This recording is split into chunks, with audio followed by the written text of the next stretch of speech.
campaign prepares an amazing table, but multiplayer is your meal.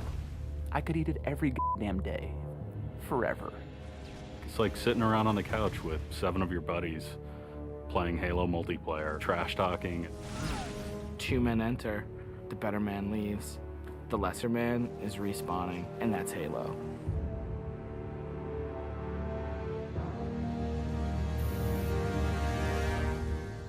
The beta. It's super important to have these like big ticket like milestones that sort of force a bunch of wishy-washy designers to get their shit together. So for the multiplayer team, it is absolutely a test of all the stuff we've been doing. I'm really terrified about what people are going to say. The public beta is where it all comes together. Beat the shit out of our code, come break our cookie system, come try to, like, it's a great security test. Maybe they're going to find new glitches that we can fix. That's why I'm like, please, please, find new glitches, find new glitches. We made a bunch of changes in Reach that are pretty significant. For multiplayer, especially, there's a lot of people who are super passionate about the features that we put into it. The DMR is absolutely an awesome, worthy successor to the battle rifle. You kind of get control over how accurate your shot is going to be. If you're spamming that trigger as fast as you can fire it, it's going to go kind of wild. If you're trying to like hit a guy really, really far away, then you have to slow that down. Everyone's totally destroying with the DMR. It's like everyone's got a Death Star in their hands. I usually go back to the Needler. That's one that always makes me happy. Everyone's always wanted the Needler to be sweet because it's hilarious and fun. Then it gets too sweet, or all of a sudden like something gets fixed, and it's like, oh, tracking's fixed now, and you're like, guys just burst.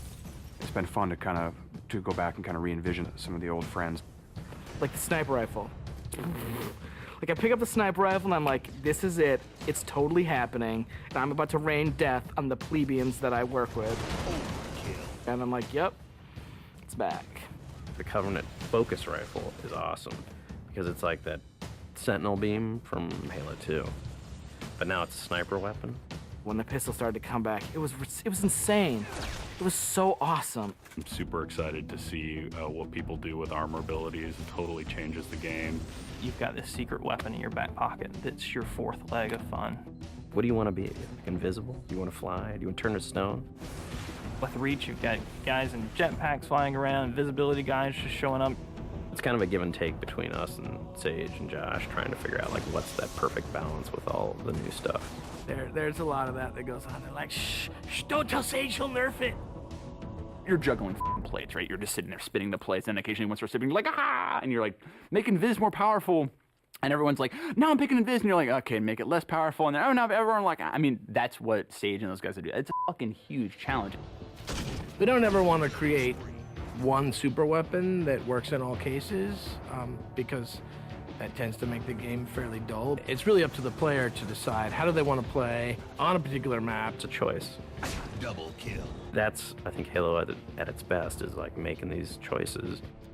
You start the game, and immediately you get to choose a loadout. You're making a single selection that includes your armor ability and your weapon. We sort of pair those intentionally. It breeds this smarter combat.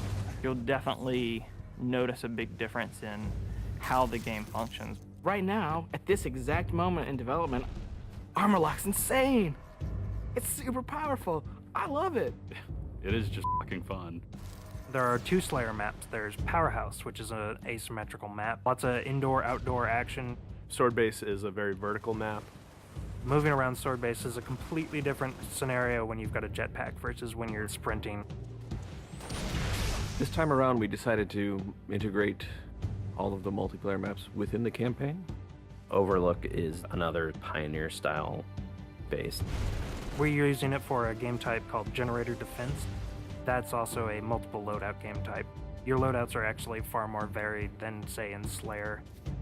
Boneyard is our largest map we've ever done in multiplayer. It's definitely the most complicated multiplayer space we've ever tried, and it's also a new game type. Invasion is this big team battle. We sort of sat down and said, let's try to make an objective game that has elements like Slayer and try to make that more fun. And we wanted a big, huge, lots of guys and all these fictional elements. We've added a couple new objective game types, Headhunter, Stockpile. Headhunter. It's so much fun. Like seeing a dude pick up skulls and then you cap him and seeing skulls fly out of his body, and then the mad dash to pick those things up. And there's a lot of tension as you're amassing skulls. It's the risk reward of gathering up a lot and banking all at once, or just doing it one at a time and not being a big target. Stockpile is a team game based on capture the flag. 2 teams each have their collection zone or stockpile. There are multiple flags on the map, and your goal is to grab a flag, take it to your goal. It's a game of capture and defense. We have what we call the party games. We have Race, we have Oddball, we have King of the Hill, but like, Slayer's the thing you keep coming back to. Like, for me, Slayer is the game. Slayer is multiplayer. The arena is a really awesome evolution for people who want to play really hardcore competitive multiplayer. Let's just acknowledge that Slayer's awesome and try to build that space where we can sort of say, like, if you're hyper competitive, care about stats, let's make that for you. Bam, games, games, games, push, rating, push, division. The better you play, you'll eventually be put into a division. The arena divisions are broken up into Onyx, Gold, Silver, and Steel. You can say, oh yeah, I was Gold, you know, and like that means something. And I'm like, oh yeah, that's cool. You're basically a AAA baseball player. And I'm like, I'm Onyx. Like, you just met fucking Roger Clemens. Our matchmaking system is really good at matching people up based on skill. What it has never been really good at before is saying, well, how much fun will these 2 people have playing together? I'll sing. Some of it's obnoxious. I'll get muted. Why can't I tell the system, dude, find me the people who love playing like a team player? Instead of just trying to put 8 people in a game together. Is Rocket Spawn open? Is that good? In the end, it's all about the game, and the game is king.